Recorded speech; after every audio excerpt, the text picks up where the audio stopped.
ও ভুবনদা সিঁড়ি করলেছো নাকি?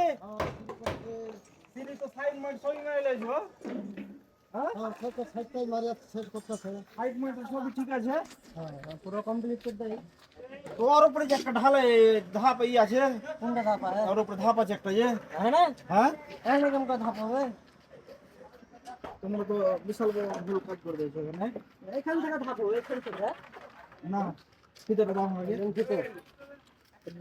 এখান থেকে না, হ্যাঁ এখান থেকে একটা 250 রিয়ার হবে। 250। ছাদের উপরে ধাপ আছে। হ্যাঁ হ্যাঁ এখানে একটা ধাপ হবে। আমি তো জানি না যে ওখানে ধাপ আছে। এখানে একটা ধাপ, এই যে মিস্ত্রি আমি বলে গেছি সকালবেলা। আমাকে বলে নাই কিছু জানকো জানবো এখানে।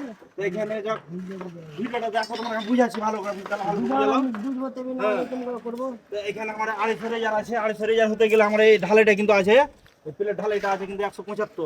হ্যাঁ হ্যাঁ 175 আছে। হ্যাঁ 175 এখন তোমরা যেটা করে রেখেছো সেটা 100 ঢালাই হবে। 100 ঢালাই হবে এখন, যেটা সেন্টারিং করে রেখেছো। আমাকে আরো হিসাবে ডাউন করতে হবে। ডাউন করতে হবে। ডাউনটা তো অনেক মিস্ত্রি তো জানে না। না হ্যাঁ অনেক মিস্ত্রি জানে নাকি কতটা ডাউন করতে গেলে 175 আসবে। হ্যাঁ তো যখনই সেন্টারিং করবে, হ্যাঁ হ্যাঁ সেন্টারিং যখন করতে যাবে এই স্ল্যাব থেকে হ্যাঁ কিন্তু 80 75 মানে করতে হবে, ডাউন করে রাখতে ডাউন হবে। রাখতে হবে।